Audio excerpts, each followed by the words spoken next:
we have arrived at the moment you've all been waiting for to actually dive into cleaning my disgusting Triflex. That is my actual vacuum from home with cat hair and carpet fuzz and dirt and all.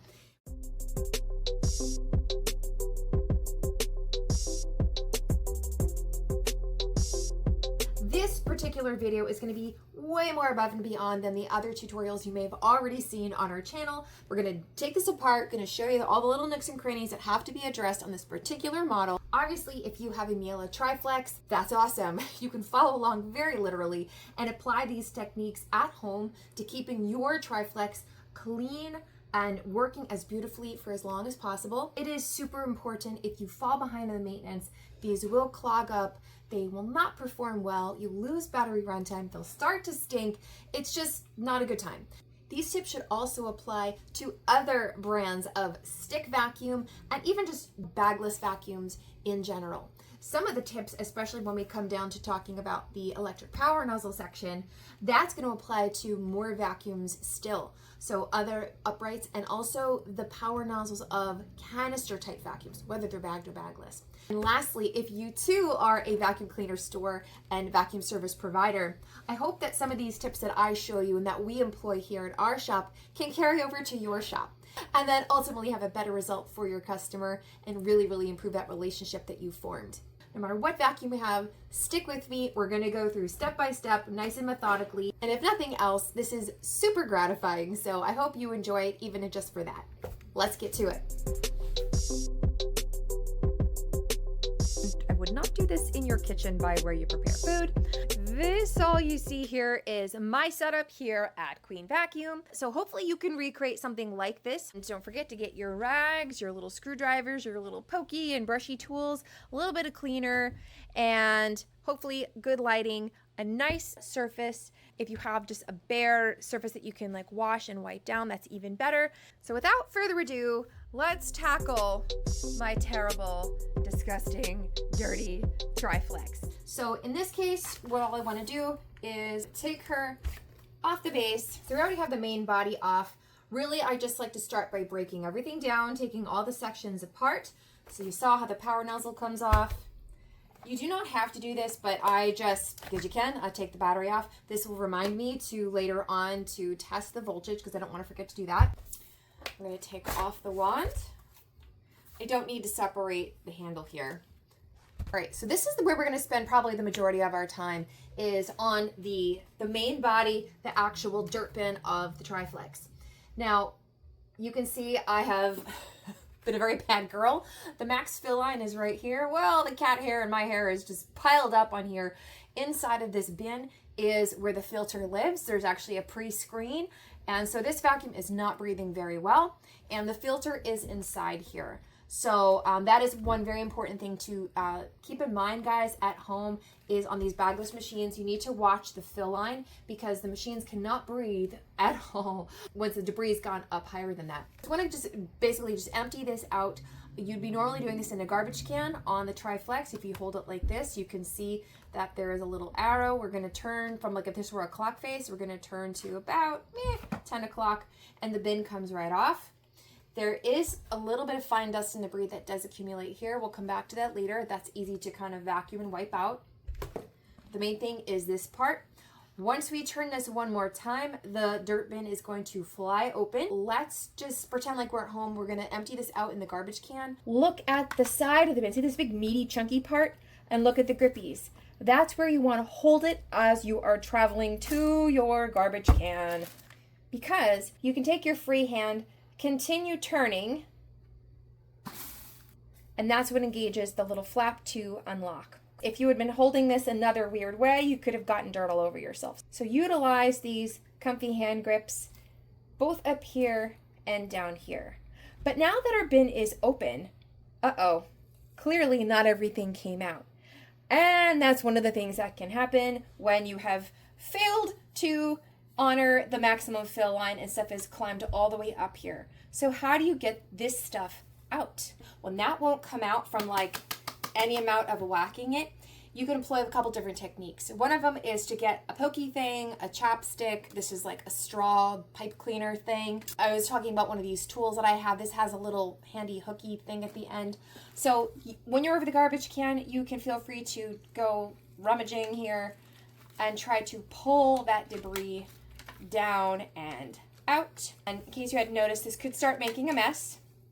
But if this is just part of your normal maintenance, getting this stuff out of the bin and into the garbage can, that's what you want to do. But when we are deep cleaning, this is another really important feature that you may not have realized about your Triflex, is that this whole bin separates, okay? And this is how we begin the deep cleaning process. So we've opened up at, what is this? Maybe like, I don't know, 10 o'clock. When you continue turning this inner portion to about 9 o'clock, keep going, you'll feel a little click. Wiggle, wiggle, wiggle, and this whole thing comes out. Now, we're going to come back to this because, as you can see, there are no electronics inside here. There's no filter. Everything is wide open, and this is very, very easy to clean. I love this because many bagless vacuums do not have a shroud that can come off with no electronics that you can actually wash properly. Even Dyson, sometimes you have to watch because there'll be little electrical plugs or contacts that are still attached to the bin that you do not want to immerse in water. So that's something to look for on your vacuum. Okay, so we're going to come back to that.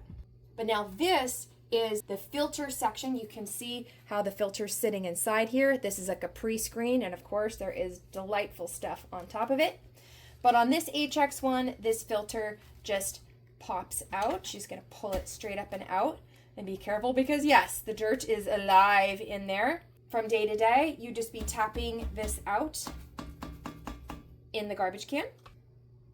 And secondarily, there's one more filter down inside. Again, this is an HX1. And this filter twists out. Okay. And that also can be tapped out. You'll see that there is debris that lives inside this inner chamber, and that has to come out as well. Now, while I'm doing this for my customers here back on my bench, I would be utilizing my bagged canister vacuum, my Miele that I showed you that's under my workbench, to be suctioning this stuff out so I don't have it loose in a garbage can. It's much more hygienic for me. Going back to this little shroud, again, there are no electronics in it. Okay, you can see that there's some buildup in here in the screen. It'll work very nicely just to wash it in the sink.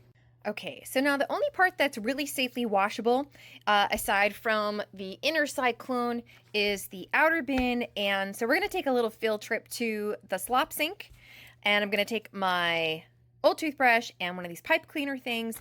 And not that this is bad, but I'm just going to show you how to wash this effectively. All right, so here we are in the back of the shop at our glorious slop sink. So I'm not a super germaphobe, but still I like to be mindful of what you're putting where. You might want to consider doing this someplace that's not where you prepare food. So let's flip around and take a look at what we have in the sink. All right, so what do we have here? I actually snuck in a couple other things. This is the outer dirt bin of my Triflex HX1 that I was just working on. Now again, I vacuumed this out and wiped it out quite a lot, so it's really not that bad, but I'm just going to show you what it's like to wash it. And I also took the liberty of taking apart the HX2, the demo vacuum. Now I did not vacuum and kind of pre-wipe this one out, so this is pretty much fully dirty. But I just want to show you like how to get some of these little areas that can accumulate a little bit of dirt. And especially this one, the shroud, again, was not washed or vacuumed or scrubbed or anything like that prior. So we're just going to go full on washing this out. Obviously the filter is removed, as you can see. So let's get to the washing. We're just going to use warm, not crazy hot, please, don't burn yourself, water. And with these, just giving it a good rinse works really well. I'll keep the lid closed, the bottom lid closed here just for now so that the water can run in there. Give it a little swish. And then you'll see on this side, this is where the dirt would be traveling. And if you look carefully, look down where the water goes, and you see how it's going right out this chute. Sometimes you'll get some dirt accumulating right in this area, and it's a little hard to catch. or snake out, but just letting the water run through it. That's what's really nice about the Triflex, is that they have a very, very simple yet effective path where the dirt goes. So there are not too many horrible nooks and crannies. Makes it easy to clean. You can try to drop the water in this way.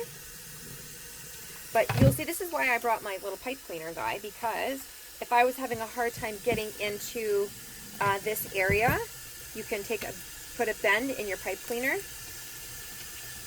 and you can try snaking it into this area and scrubbing that out. See what I'm saying? Pick up what I'm putting down? Okay, so you get the idea.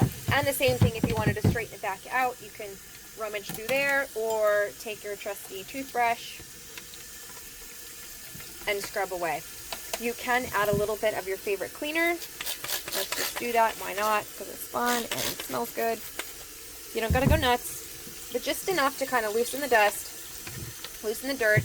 These areas here tend to get some accumulation of muddy stuff, or maybe things that have, when you whack it on the side of the garbage can, you want to get all that. Same thing with this guy.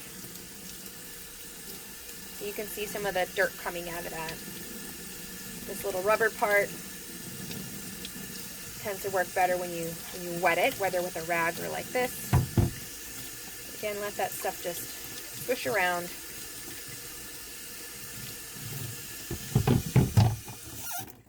Again, in this case, scrubbing it with the brush really does help. Check under here.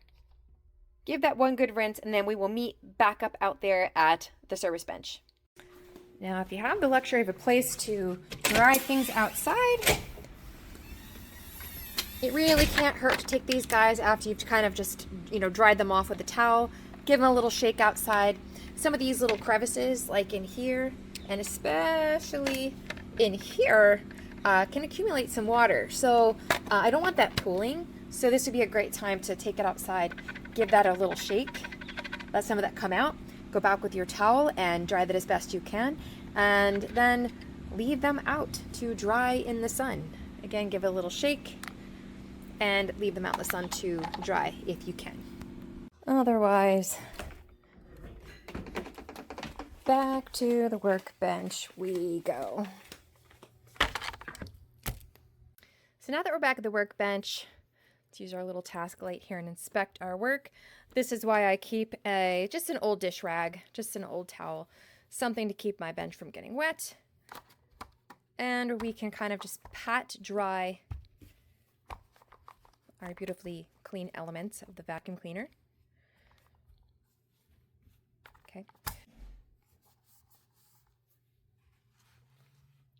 Now some areas like in here, you're gonna have to get in there a little more carefully, and especially down in there. That's why I recommended kind of shaking it outside and letting it get some fresh air.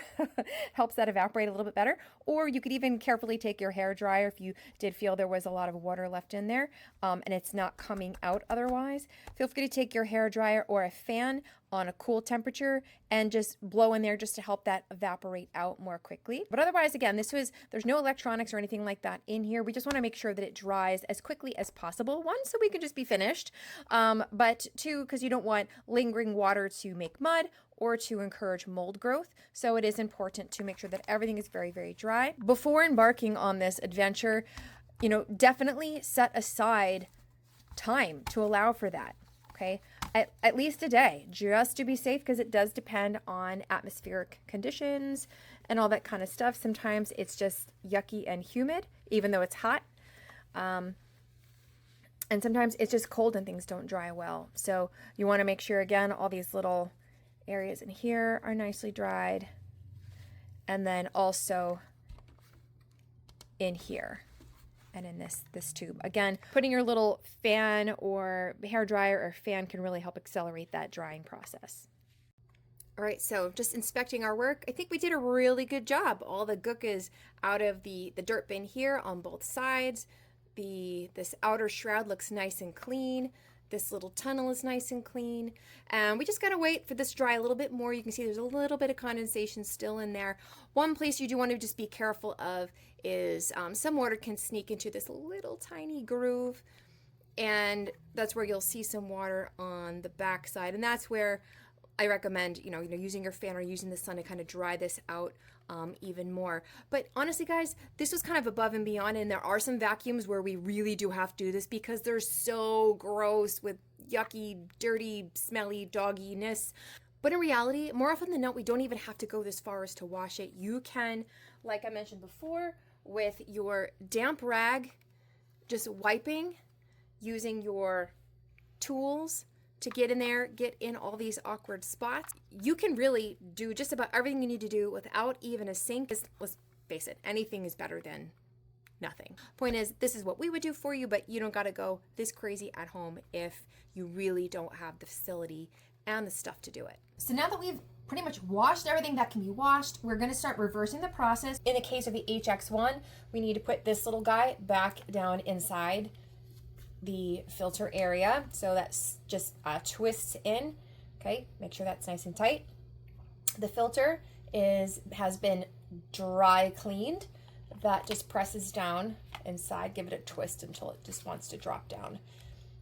And then it'll seat to the face here.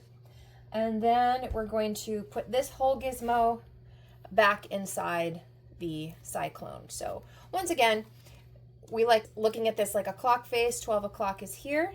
You can hold by the meaty part up here and hold this in whatever hand you're comfortable. And we're gonna put this in at the 9 o'clock position, okay? Once you give it a wiggle, you'll start to feel it kind of slipping into place, okay? You have to do it kind of blind, but once you do that, you're kind of pushing and just giving a little jostle, you'll feel it drop in and catch, and then it'll naturally want to start turning back clockwise. And once you're done with that, your bin snaps all together, and that part is done.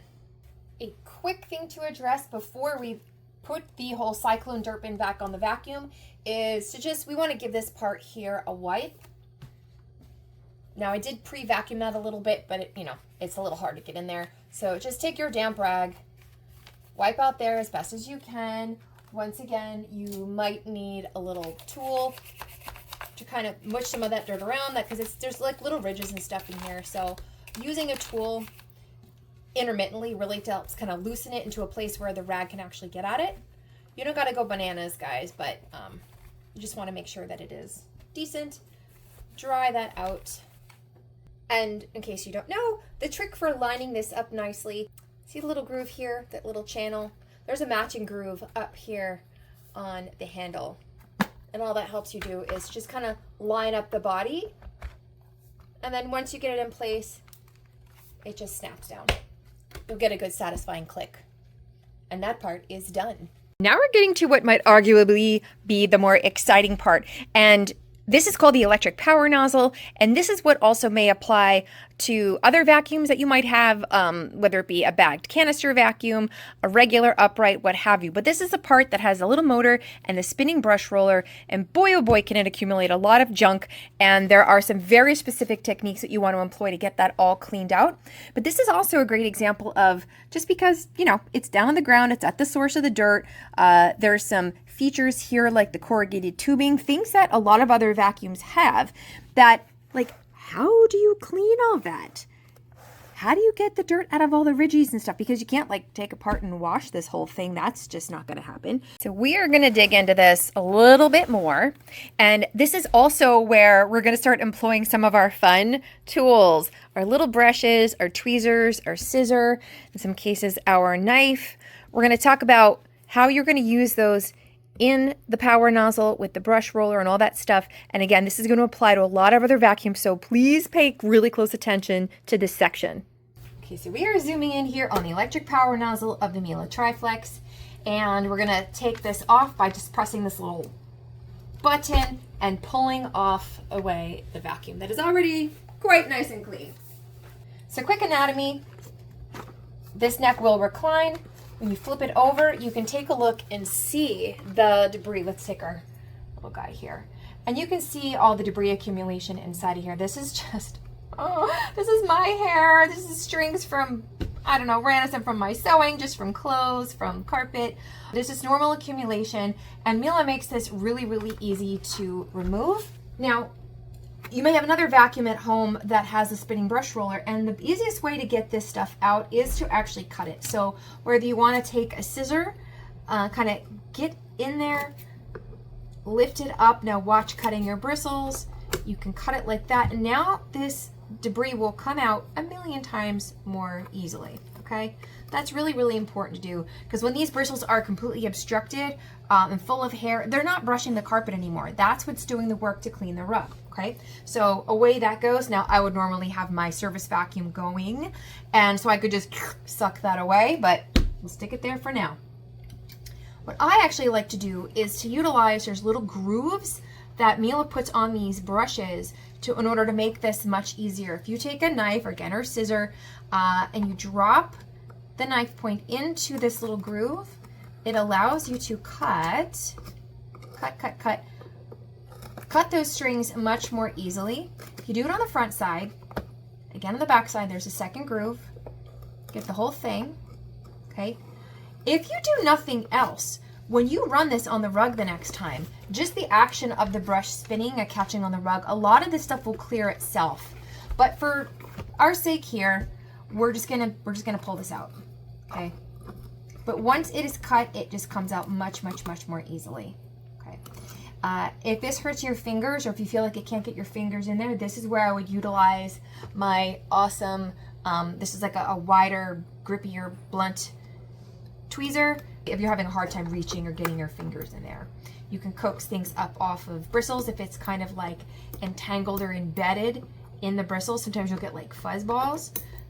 So you can carefully take your tweezers and comb through like this to get little fuzz balls out. But I'm gonna run my vacuum and make this easier just so you can see. Bye guys.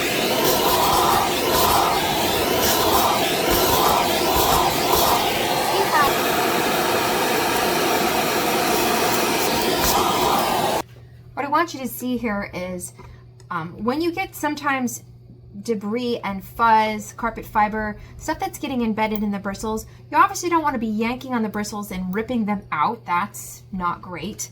But sometimes you'll get places where it'll kind of accumulate in there and it's hard to rake it out. Now, do you have to be absolutely crazy neurotic about this? No. Again, you just don't want the bristles so occluded with hair that it can't brush effectively. But all the little air gaps in between actually kind of do help with the airflow as well. So if it's just completely stuck full of fuzz balls every square inch of the bristles and at their bases, it really helps to get as much of it out as you can. Just kind of running that through vertically and just kind of pinching a little bit as I go, just very gently, kind of helps get some of that debris out of there. And most especially, utilizing my other vacuum suction to help guide the stuff up and suck it away as I'm lifting it with the tweezers makes it work so much better. I'm not going to bore you with too much of this, but I just wanted you to see what I was talking about. Okay, and then the next part is we have to go inside. We need to take this brush out. In some cases you'll find it's a little easier to clean when it's out. That's up to you. But we need to address the bearing end cap, and then also we need to clean inside this suction channel where there's accumulation, that you can see not only from this top side in the clear window, but also back inside here. We want to get all of that out. So the next step is to take this whole brush roller out. This is not perfect yet, but we'll come back to it. So on your Triflex, if you look here, it's kind of hiding back here on the passenger side. There's a little latch, and when you bring it to your left, it'll unlock this magic trap door. So if you see there's a little arrow here, this will lift up, and now you have access to this brush. Grab this little handle with your fingers here and pull it straight out, and voila, no tools required. Your brush roller is out. So you may find that it's easier to clean this out of the vacuum. This may have a little bit of a dust and accumulation on it. Taking your nice damp microfiber rag will help, again, coax more stuff out of the bristles, wash the actual brush roller itself. I find in doggy households, there tends to be a waxy, grayish brown film that develops on all brush rollers of all vacuum cleaners. And you don't want to immerse your brush rollers. You don't want to get your bearings wet and stuff. But utilizing a nice rag will help clean the bristles and just kind of does everything all at once. So this is why I'm doing it this way, so you can see. So the next part here is this little bearing end cap. This is very important because this is designed to come off. You can just like pop it off like a champagne cork if you want. But what we're looking for is inside here in this bearing. What we're searching for are hairballs, and this is another time when our tweezer is going to be our friend. This is what actually allows the brush roller to spin, this bearing. You definitely want to make sure that all of that debris is removed, because that will make it very hard for the brush roller to spin in that bearing. The more debris that's in there, the tighter it will fit, and it'll be hard to spin. It'll generate heat enough that the plastic here can melt. Okay, so I see this most especially in households that have long, beautiful hair. They neglect to take this off. They'll get hairballs in here, and these will utterly just melt and seize to the brush roller, and it won't spin anymore. And yes, you can replace the brush, but you shouldn't have to do that if you do the basic maintenance. All right, so that looks better. Okay, so just pop this back together like that, boop, and that spins nice and freely. And this can go back in here once we are done cleaning out inside of here. So if you look at all the accumulation inside of here, this is because I'm not the most careful person. I'm a very bad vacuum mom. You're gonna get some dust and debris, but what you see kind of stuck in here is where I ran over the front doormat when it was still a little bit wet, and from like being a rainy day. And it will spit up water, which will then mix with the dirt, and that's how you'll get this caking that you see inside here. Totally yucko. So the way that we clean this is a couple different ways. As always, I like to do what I call dry cleaning first. I'm going to put on my vacuum, and I'm going to brush this out as much as I can dry.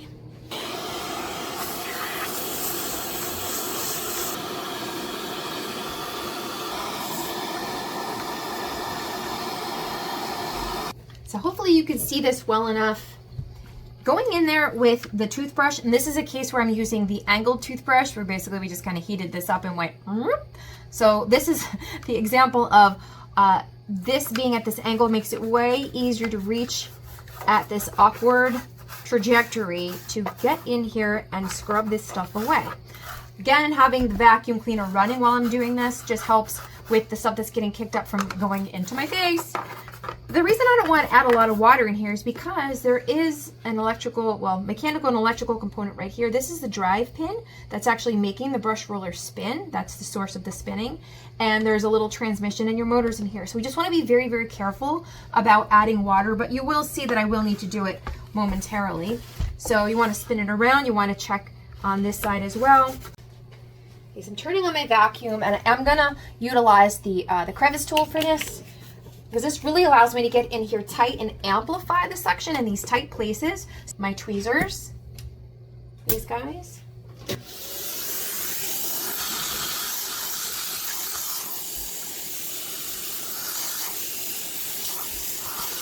Before I clean too much more, this is something very, very, very important that I need you to see. So the actual drive motor is inside this head unit and this pin that comes out, and this is what spins and drives the brush roller, okay? Fits into there. And that's what drives the whole brush system. But look very carefully what we're seeing here. There is some hair and string accumulation in here. Now this is not like the other side where you can just pop off a thing and get that debris out of there. But if you're seeing this, I want you at home to try to take your tweezer and extract what you can. It is hard to get a grip on it sometimes. If this starts accumulating a lot on the inside, you're going to need to bring it in, because we will have to dismantle this assembly and clean it out from the inside, because eventually this will seize and it will not allow the brush to spin, and you're going to be hating life. Now this applies to many other vacuums. There are places that are not readily cleanable. Because they're part of the electronic system or part of the motor system, they're not places that are accessible. As you see, these are all Torx screws. That's telling you hands off. These are no places for you at home, okay? Because all the electronics and motor and all that fancy stuff's inside. So you do what you can, but if you start seeing this, again, take out what you can. And otherwise, if you start noticing that the brush roller is stopping periodically when it would normally go, that could be your clue that this has too much accumulation and does need to be professionally serviced out. If you keep going, you will just seize this and it will have to be replaced, and that's kind of an expensive part. And neglect is not covered under warranty, so that's just part of life, guys. You gotta watch that. But just get what you can out of this. I'm going to dig that out, and then we'll move on to our final cleaning of just kind of wet cleaning out the rest of the residue in here. So it's really important to make sure before you move on to the wet cleaning stage that you've addressed all of the suction channels, that there are no clogs or obstructions formed in here. You can look through down here. You want to take your pipe cleaner and do a little sweep in there. Make sure that you don't feel anything blocking your way. It'll pull some of it out in case that there is. You want to check top side here going down that way. Same thing. And just kind of root around in there gently and just make sure that there's no obstructions. And that is definitely where I like to use my other vacuum suction to suck out whatever might be lingering in there, and also just to keep my workstation a little bit cleaner. But so do make sure that you go through and address all of that first, again, before you start with the wet cleaning. So this is the last part of the inside of the housing cleaning that we're going to do now wet, since we've gotten as much off as dry as possible. So this is where you can take your favorite cleaner, just a tad, not a ton, and go ahead and take your toothbrush and scrub out this housing. Okay, the little window. Got to spin it around and take a look all around because it's hard to see sometimes. So scrub. Do your best. Then again, go back with your damp rag and you can just kind of wipe all of that out. Once again, you may need to invoke your specialty tools that have like the grooves to get in all these difficult places. You may need to do that when it comes to that suction channel right there. You see all that stuff? Yeah. I'm going to need to put the phone down to like do this. What I recommend, rather than just going spraying everything all over the place, is to be a little more strategic. Have your wet microfiber rag ready, your toothbrush. Just spray your toothbrush first. Okay, that way it's kind of a controlled spray, and then you can get in there and deliver that cleaning power without making an utter mess all over the place. The same thing applies to the rag itself. You can spray the rag and then go in there secondarily without making a mess. So once again, just kind of like take your time, take a look at everything, go over everything with your little rag, flip it around, just get different angles, because there's a lot of nooks and crannies in these, any bagless vacuum, any power nozzle, and you might need to go back with some of your little tools. Yeah, I'm being super neurotic control freak about this. I'm doing this for customers who are asking me to do this, and I don't want to hand it back and to get the little, get the little face and the little like finger poke that it's not clean enough. So I have very high standards when it comes to my own stuff, but more so when it comes to delivering this to my customer. I really want to make sure we do a good job, unless they have like set a limit, like, hey, just do whatever you can do for $30 and like that's it. That very much limits my time of how perfect I can get it. There's levels of things. We have cleaner than it came in, clean enough, and then there's like clean. So I do definitely like to make sure that I get a sense of that from my customer at the time that they're dropping off. What are their expectations? In some cases, their concern has to do with odors, and that's a really tricky one because especially when it comes to dogs, things like that. oils, the oils in their fur, that kind of stuff can really, really penetrate and impregnate in plastics, and there's just no getting rid of all of it. Can we get it a lot cleaner? Yes, we can. But it's never going to be perfect, and they need to know that going into it. That's really important. Otherwise, you know, they're going to be pretty upset. And you at home just doing it for yourself, don't beat yourself up if when you're all finished, if it still smells a little bit like dog, that's kind of the way it is. These also, the Triflexes have, and some other vacuums do too, there's like other filter material and like padding or muffler material that's deep inside the body, like around the motor, and it can harbor odors, but it's not a readily removable and replaceable filter, so you got to keep that in mind. So do your best, take your time, go back with your dry rag and make sure that there's nothing like lingering in there. Don't forget the wheels. These are really important. You want to make sure that they're not bound up, that they actually are spinning. That's important. Also, these are rubberized, which is really nice. That's what makes these so nice on bare floors. But they can get a little bit of accumulation. So as you see, I did this one. We want to make sure that these wheels are clean. And the easiest way to do that, again, is with your nice microfiber rag. And just kind of scrub it with your hand. Spin it, spin it, spin it. Scrub, scrub, scrub.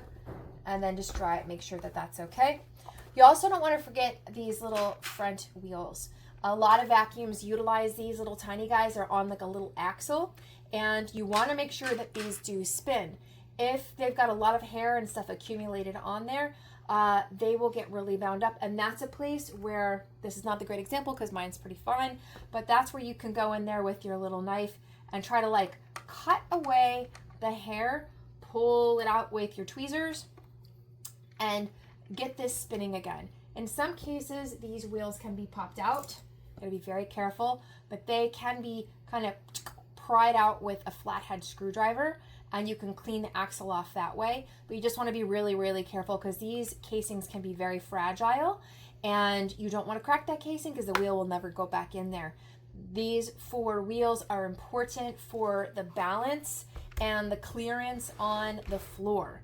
You do not want the casing just dragging on the floor without these wheels. There are some little scuffy helper things on the side here, but these wheels are real important. So make sure that they're free and make sure that they're as clean as you can. Again, just kind of rubbing them perpendicularly to their travel path with your microfiber should take care of that really nicely, and that'll keep your floors from getting scratched.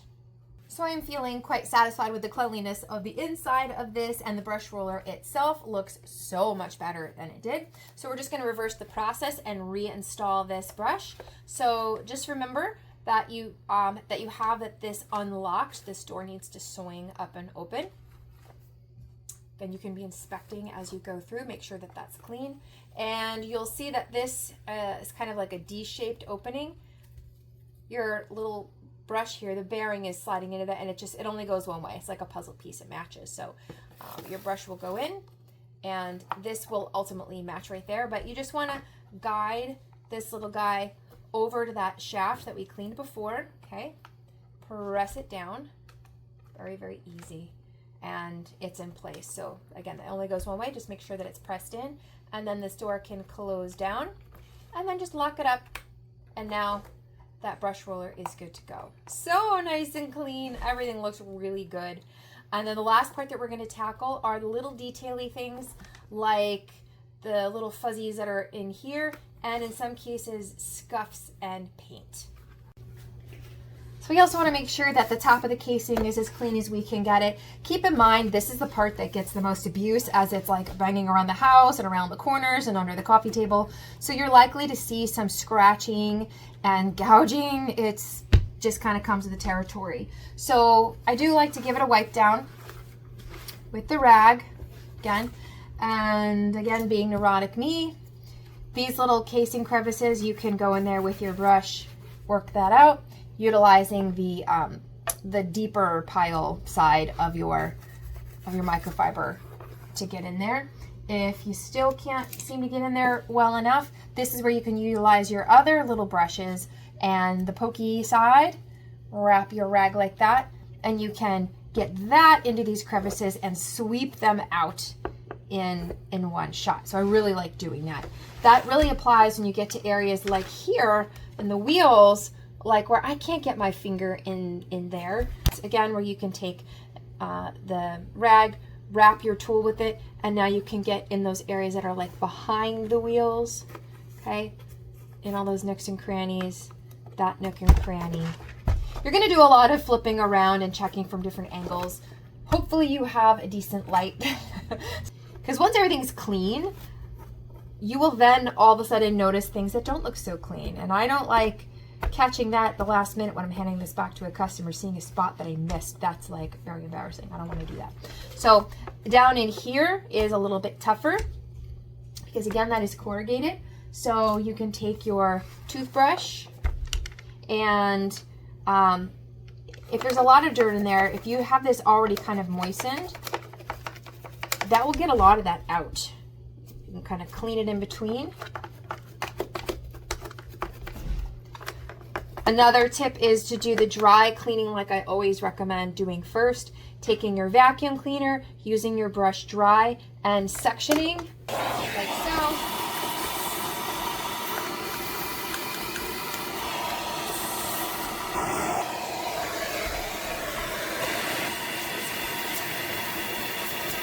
This is hard to film, guys. I'm so sorry. I think you get the idea. You just want to take your time, you know, be creative, use the tools you have. Again, the toothbrushes work fantastic in these extremely awkward, tight, and hard to reach places. That's something you're gonna have to kind of take your time with. I don't have the patience right now. So again, flip it around, look at different angles. This little spot back here is another one. Again, I really can't quite get in there with my finger, but you can push that through. And now I can get all the way in behind this hose, underneath here, and all of that. You get the idea, guys. Okay, so just take your time. We are very near the end, and we are going to address one very small and final detail, which you'll probably see even more of this on your big vacuum. And it has to do with the paint scratches that come from just whacking things into the walls. So what are some of the ways that are the most effective to get rid of this? Now, unfortunately, I don't have a ton on this vacuum, but hopefully there's enough where you can get an idea. So there's a couple different things that we use. Just high grade isopropyl rubbing alcohol, either 70% or 90%, can work really, really well to help dissolve things like paint and greasy stuff. But honestly, what I like using first is this product that is an oil-based, like a citrus oil-based product. I've decanted it into a little squirt bottle to make it easier to use, but it's called Citrus Split. Kirby makes it actually, but this is an oil base. And all I like to do is to take a piece, like a little spongy, scrubby thing, or whatever you got, but usually something that's can withstand some rubbing, and apply that to the paint that you see, okay, where you got your scuffs.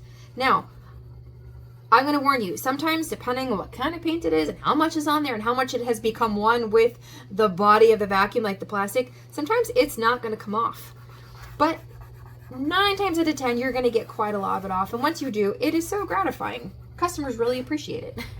I like to get it on there and then give it a minute or so to just kind of like do its thing to dissolve this paint. But it's a wonderful product because it's not toxic. Even though it's such a great degreaser, it doesn't seem to bother my skin. Now, I'm not super sensitive, but still, I'm like a human. And so it doesn't bother me. I use this stuff a ton to get like the gluey stuff when I'm trying to like clean off a jar. It'll take Sharpie marker off of things, off of your skin, but it just seems to do a beautiful job on the plastic of a vacuum cleaner without incurring damage. And I mentioned that because another popular choice is a Mr. Clean Magic Eraser.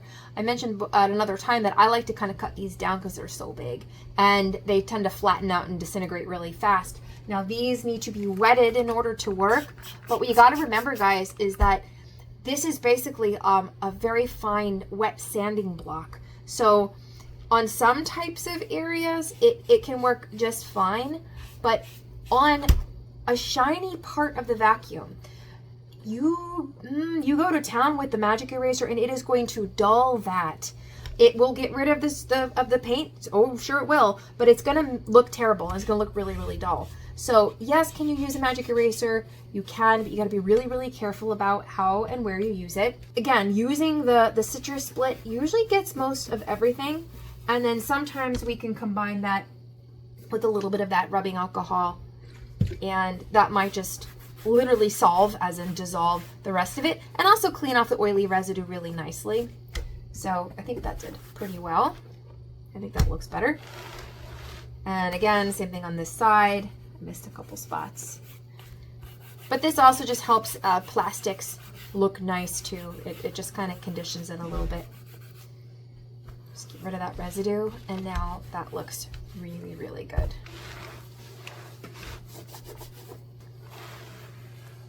Voila. Okay, this is so exciting. So we got everything really nice and clean and spiffy.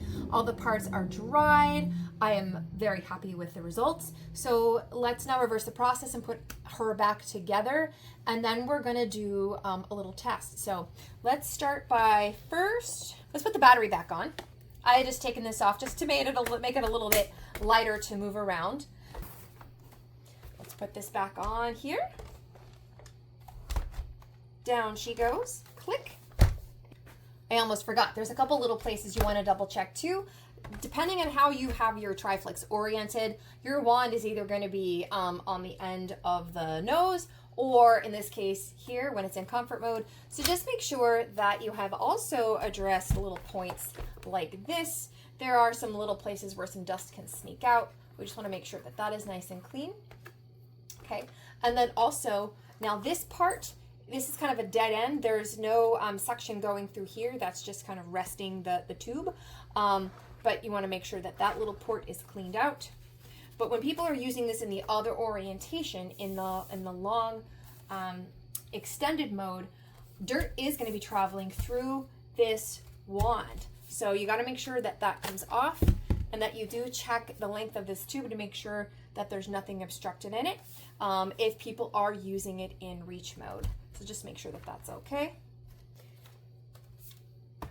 Put that back in place. Put our bin back on. Boop. And the wand. All right. She's ready for the final test drive. Make sure everything works. Yeah.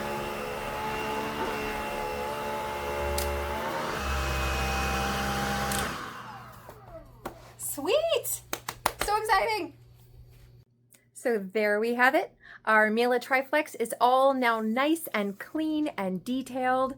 If you were following along at home, I hope you found these tips really helpful. I hope you found ways to do it a little easier than maybe you tried it before, or that it's more hygienic, but that the results are much better than you ever had attempted before. If you're a vacuum store also, I hope that you found some of the tips useful. If there were some techniques that you had not yet tried, I hope that it makes the services for your customers much, much more effective, more beautiful, and easier on you. I'm happy to be taking my vacuum home now because I have missed her in this time that I've been filming this.